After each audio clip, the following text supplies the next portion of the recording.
Bonsoir, bonsoir, bandeko na Kolo Yesu, bandeko na Lingomba nyonso tu. Bonsoir. Nabanzi ngai ndeko na bino Papa Cass-Antoine. Nazali kopesa bino mbote na kombo na Yesu, ngai na madame na ngai mama cofondatrice ya Fondation Cass-Antoine, topesa bino mbote ya mingi. Nalingi bino mingi na kombo na Yesu.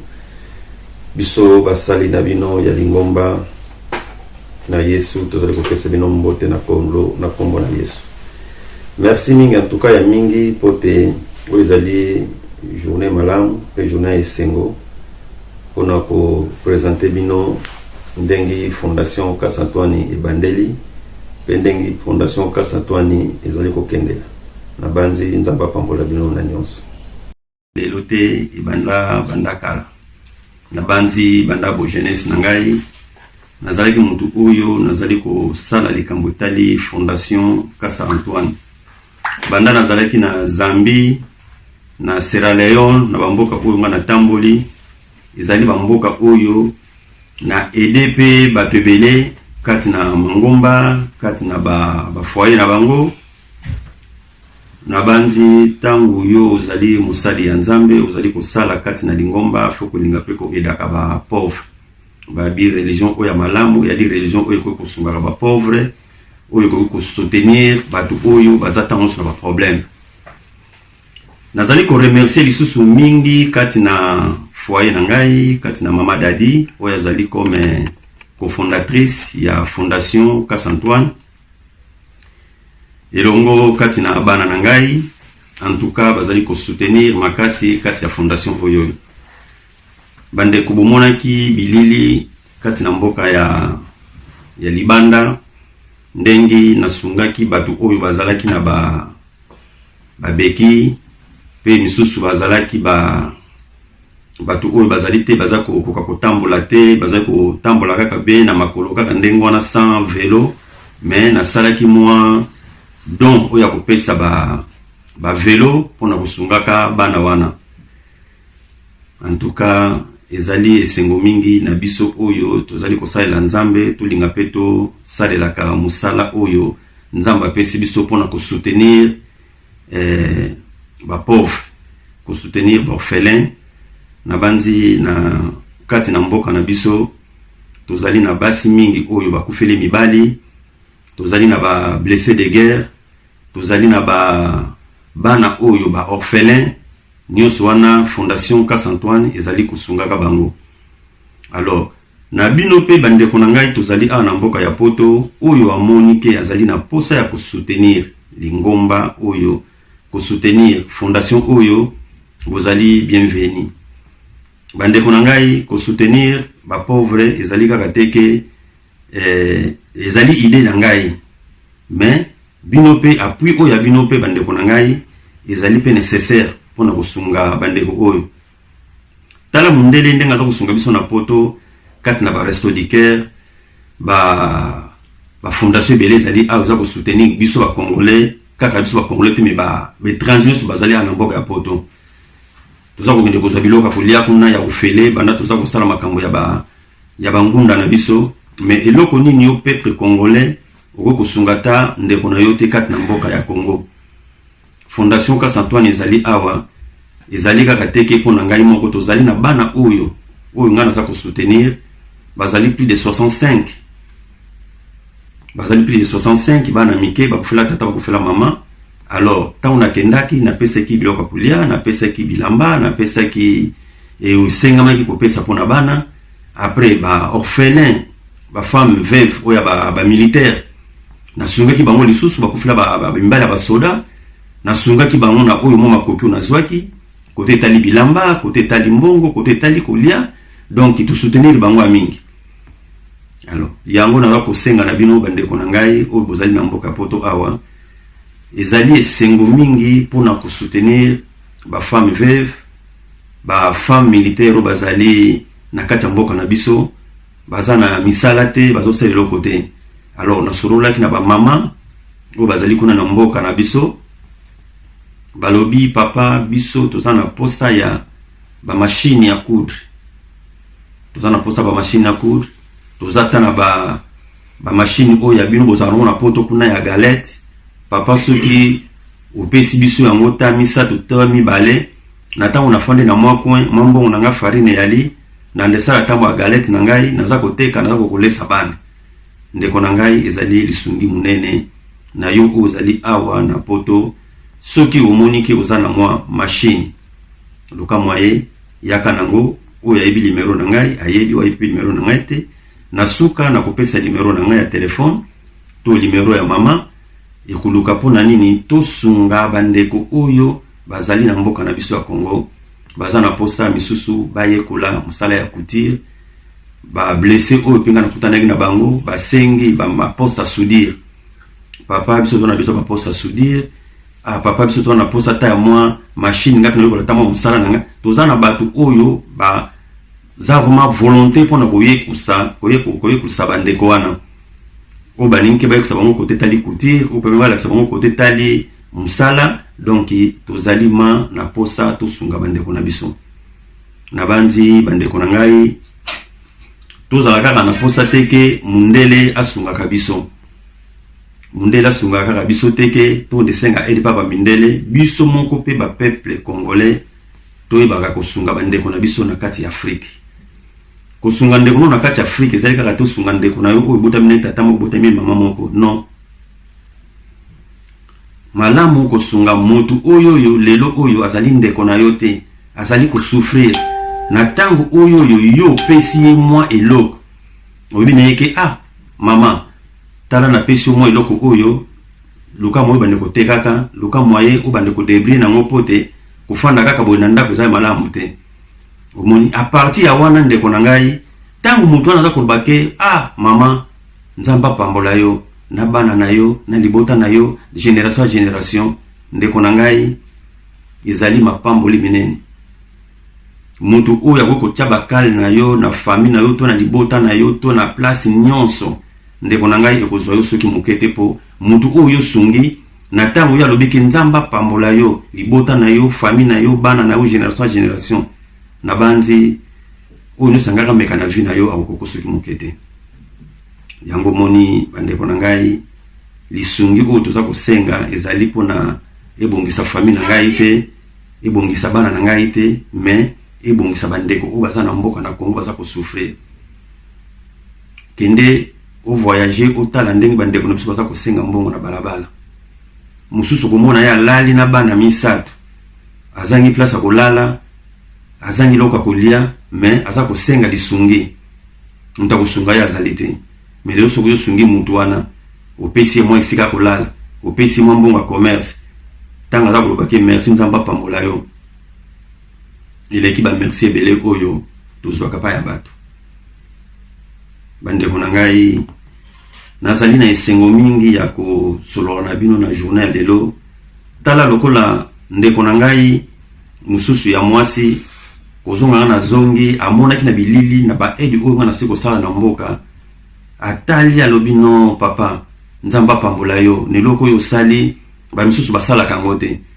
mitango abiki nzamba pambola ngai na ko ba merci mingi papa mama nzamba za lokumu po ezali volonté na ngai te ezali volonté ya nzambo asalaki oyo ngai po te nazwa ide ya kosala eloko wana oza komona bandeko na ngai na koloba na bino eloko malamu oyo eleki lisungi ezali te eloko oyo eleki lisungi na vie ya moto to na misala ezali fo moto na moto fo ayeba tosunganaka to edanaka to pesanaka ba ide ya kosungaka oyo baza kosouffrir nazali awa nazali na soutien makasi ya bandeko na ngai basali ya nzambe lokola prophète Balthazar na kati ya mboka ya Congo Brazzaville ye azali pe kosoutenir nga makasi kote tali ba prière kote tali misala oyo naza kosalaka ezali esengo mingi nazali ko remercier susu mingi na pasteur Tukelenya oyo na kati na Congo Kinshasa yesu azali kosoutenir nga pe na tambolaki na ye partout na kati ya Kinshasa wana na kati ya association nazalaki na pe na kati ya fondation naza kosalaka papa Tukelenya azalaki na ngai partout pasteur en tout cas tambolaki na ngai partout na misala oyo na salaki après bishop Joshua patika kingaite tango surtout azaki ngana mabondeli tango so maneko soutenir ngana ba prière après pasteur Nico lisusu azalaki susu soutenir ngana lisusu kontetani misana naza ko sala kuna kisasa abi papa forcer nzambe alingi boy photo sunga photo linga ko aider bato naza ko souffrir photo sunga ba pauvre wana en tout cas ezali esengo mingi na yo peuple congolais na tango za ko sala mwa fondation tango za ko sala mwa aide na tango za ko sunga na kata bandeko ezali malamu bandeko na ngai naza susu na bato oyo ba soutenir na mwa aide oyo ba uti ko pesa na mamwa muke o na uti ko sala na kati ya mboka kuya na ye na banzi na sona bandeko mususu bazali awa ba bengi ngai lokola tozana mama Blandine mwasi ya papi Futi en tout cas maman nzamba pambola yo tango ya kokaki papa uzana association munene kuna na kisasa oza ko soutenir bana ba orphelin mwasi ya papi mama Blandine apesa ki biloko kulia epa ya bana wana atindaki fufu na ye atindaki ba pundu atindaki biloko ebele en tout cas mama nzamba pambola yo lisusu elongo ezali mutu oyo ezana mutema oyo ya mutu nyonso tu oyo nzamba pamboli ye azalaka na tina azana posa kusungaka bato ezalaka malamu mingi lokola lisungia mama Blandine ezali mwasi oyo ayoki amoni mwa bilili oyo ngana salaki po bato oyo baza komona pasi na mboka Congo asalaki mwa soutien na kati wana tozali susu awa na banzi mama kolakisa bino mwa ba aide oyo tozwi na mwa mikolo oyo pona ba blessé tozana ba protège tozana ba protège pona ko soutenir ba blessé na biso tozana ba beki tozana ba ambulateur tozana ba carton mususu bilamba ba pesi ya bana ba drap ba pesi pona ko soutenir ba femme veuve ou ba femme veuve ba femme militaire donc bandeko na ngai lisungi oyo tozana posake ou ba femme veuve ba femme militaire donc bandeko na ngai lisungi oyo tozana posake tosunga bandeko na biso bazakati na mboka ya Afrique na ebite mama ko fondatrice so bozana eloko kubakisa na kati wana concernant fondation. En tout cas merci beaucoup na bandeko o bazolanda biso na Facebook na ba rolanda biso na YouTube na chaîne na biso YouTube donc on signaler que tozana na chaîne YouTube oyo eza spécialement on a pour ko pesa ba information ya bien sur makambi ya fondation Casse-Antoine. Fondation Casse-Antoine quand papa lobby c'est une fondation eza ya biso mo kakate mais apa ya yo mutozolanda biso on ko soutenir ensemble ba veuve pe ba orphelin ya ba famille militaire. To yebi ke mboka la biso eza mboka moko o souffrir makasi na guerre et guerre wana etiki ba orphelin ebele etiki ba veuve ebele na bolingo wana ya ko soutenir bandeko wana toza nango mingi te mais tant tozotala ke toza batu na Nzambe ke tosambela Nzambe et que la Bible nous dit que sengeli na biso et sengeli na biso to sunga veuve na orphelin parce que Bible lobby quelque part o yazo sunga nazo tanga verset où est dans Proverbe 19-17 celui qui a pitié du pauvre prête à l'Éternel qui lui rendra selon son œuvre.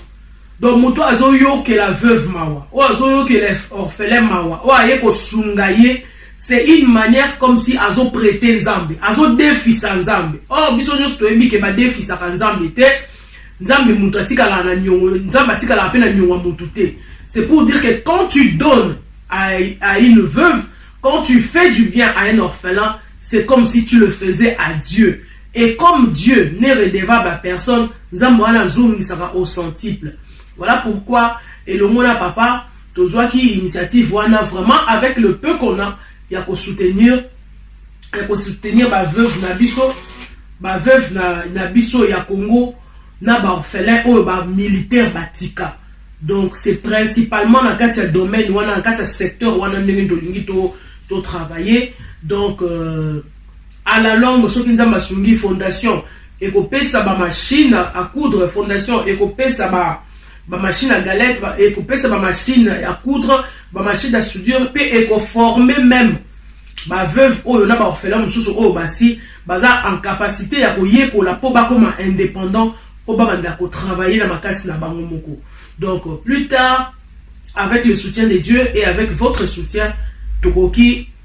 toko m'appelle à niveau ya ko ça ba centre de formation pour former ba orphelin ou ba parents bazwa qui tant peut-être makasi ou bien moyen te ya ko tangisa et que lelo basi ba koli bazo ko se surprendre, ko se prendre en charge te, mais avec une bonne formation, avec un moyen ya ko banda bakoki ko banda pe ko se prendre charge na ma vie na bango. Voilà. Donc na niveau na biso ya France awa toza ouvert na nyoso ba numéro na biso oza affiché tout à l'heure. Oza na quelque chose, oza na elamba, oza na sapato, oza na machine à galette, oza na machine à coudre, oza même ata na mbongo. Oh Monique oko soutenir. To pese exemple papa autour le bel kambu ya maman Blondie. Donc a bengi biso abi qu'est-ce que je peux faire pour la fondation. Papa pese numéro où il y a chargé, il y a coordination, il y a fondation la Kinshasa. A bengi ye batindi biloko ba menia pas ba orphelin et ezaki et c'est makasi. Donc c'est pour nous dire que même à 1 euro na yo,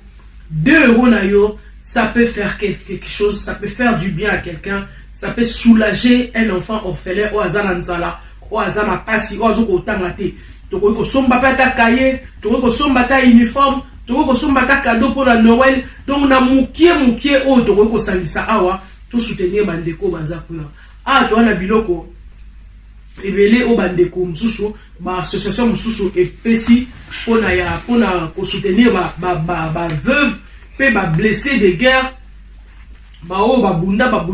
bitumba pona mboka mais na makasi na bango te tout ça la volonté na bango te à se retrouver le kolomoko à se retrouver le bokomoko soit ya malamu ezate ba beki ezate moya bimezate moya sa eloko ezate. Donc tout ce que vous voyez là eza ba biloko oyo ba association oyo eza awa na poto ne epesi na fondation Casa Antoine. Donc là tous ça na ba prothèse, tous na ba béquille, tous na ba ambulatoire. Boyebi na voyage papa hôtel ko sala avec ba chaise roulante, tous na ba image wana pe ndenge papa pesi ba chaise roulante na ba ndeko oyo azana possibilité ya kotambola te mais azo travailler ça quelque chose. Donc esunga ki makasi pesa ke c'est makasi. Pour cela bandeko ya moto ye vers bino lelo communauté na biso o boza na poto au boza na Allemagne, au boza na Hollande, au boza na Suisse, au boza na en tout cas partout en Europe, bisika bozali, ceux qui bokei boza na besoin d'information, beaucoup ta na chaîne na biso YouTube Casa Dadi TV, bon mon ba information sur notre fondation et ceux qui veulent vous contacter biso, vous contactez sur cette page Facebook bisika direct les cas et puis sur notre chaîne YouTube avec un message pour contacter yo. Donc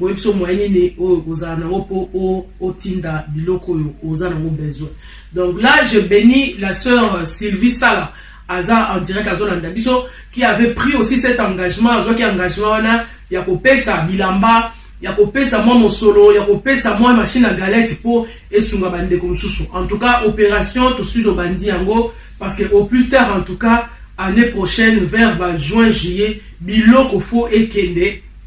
Biloko nyo se fait kende. Donc là to bandi opération il y a ko recevoir bisika nyo so yozali so moni ko tinda la biso na poste o tindi so moni ko tinda na Kinshasa ba to ba ke ko tikela ba veuve na ba orphelin biloko ko lia to opesa yo numéro ya coordinatrice à partir de Kinshasa à ko recevoir biloko et ba opesa ba veuve ba opesa ba orphelin. Vraiment nzamba pambola bino kande na lobi na passage o to tangi na proverbe o yazo sabolamu o azo yoki na muto apo mobola mawa azo defi sanzambe to defi sanzambe to ko tsanzambe nyongo onzambe pe apambola biso. Je crois que je vais m'arrêter là papa. Ouais, merci maman ndengi pe zape na kusom 41 otango pe susu ezali pe esengo na yo mundu oyo ozali kosala olamu na bato nzamba ko protéger su makasi. Donc ezali ndengwana tozala bato ya motema bolamu tosalaka ntango nyonso bolamu mpo nzambe asungaka biso susu ntango nyonso tu na bandi tozali awawa misala toza kosala ezali misala mpona biso nyonso tu ezali kaka te mpona ngai moko ezali mpona biso nyonso donc tolinga tosoutenir lingomba oyo tosoutenir bandeko na biso oyo toza kosala mpona compte ya fondation donc numéro na ngai ya telefone na bandi boyebi yango ezali 07 81 63 97 03 donc soki boyoki ke boza na mposa bobenga ngai bokobenga ngai nazali ndeko na bino na kozwa biloko na bino pe soki biloko wana ekomi na Kisasa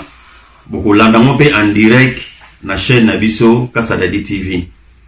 mutu nyonso azopesa eloko na ye kombo na ye ekomama na kati ya kolintan toza kopesa yango pe boza komona eloko euti pa ya mama Dadi biloko euti pa ya mama Lando biloko euti pa mama Silibi biloko donc boza komona ezala en direct po émission na biso ya TV na biso ebombaka te ezali eloko ebanelakisa direct oyo apesi eloko na ye bokopesa eloko na yo en tout cas ekokoma direct nakomona koma direct bakoyebisa na ba mama ba veuve bakoyebisa na bandeko kuna ke euti pa mama tel na mboka tel voilà ntango ozomona pe na kati ya chaîne na biso ya télévision okozwa biloko na yo nyonso tu oyo tindi bango kuna bakozwa biloko na bango en tout cas bakoremercier yo pe oyoka peke kombono pe kobima na kati na ke non mama ntakala pesa kilo donc kozala na ikanisite ke non o mbongo na nga na pesi bakambo na balia non ezali mbongo oyo yo pesi opesi bakaye na yo osomi bakaye yaka nango komitungisa mateke o non transport na kotia obona boy non transport ezali ya biso moko bakolo fondation tozali kosala nyonso na don oyo biso tosala toyebiki nzamba kopambola biso na oyo biso nyonso kosala akopambola biso tozosala mpona esengo kaka teke mpo nini mutu nyonso aza na mposa oyo la kokonza likolo alo bokonza likolo baola bongo kaka teke o fukama banda kosala so nini non kaka na mwa edo oza kosala mwa mbongo ya biloko bato apesi yo tindi yango na compte na yo moko ekei donc ezali bénédiction monene soki yo momoni pe bino papa apesa ngai adresse ya mama directrice kuna na nino na mboka coordinatrice na mboka kuna bakopesa yo numéro na ye obengi ye obiki na tielo na conteneur bo so ekomi kuna benga mutandi kozompa ya papa kingana pa bakokende bazwe loko wana baki bapesi équipe na biso filmage tanga ende tika ba bloko na badona na ba fondation na ngai donc bakosala filmage bakotindela bino soko na kati ya Dadi TV okomona yango nyonso tu bloko za kotinda en tout cas na sepeli mingi na bino nyonso tu bozali kolanda na minute oyoyo nzamba pambola bino nzamba pesa bino bokasi nzamba pesa bino force tous les jours tozali kosambela pona bino tous les jours peut kosambela pe kati na ba pauvre na ko baza pe na ba prison na bosa ni pete toza susu na groupe mususu oyo ezali pe gondo kotala su bande mususu na prison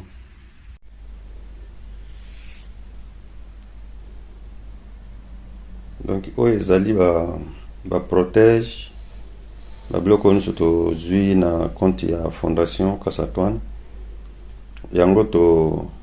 toza na posa ya kosunga bandeko baza kati na Afrique kuna ba protège zana ba bilater eza wana toza na ba protège ya makolo oyo bomoni oyo ya ba protège ya makolo ikende ensemble na oyo na ba pied nango yango oyo bomoni pona kosunga bandeko oyo baza kuna na Afrique donc musala tozo sala ezali pona ngai moko kaka te pe pona bandeko mususu makolo yango toza nango oyo ezali ba pied oyo tozwi ba protège pe kosunga pe bandeko kati na mboka na biso ya Congo kuna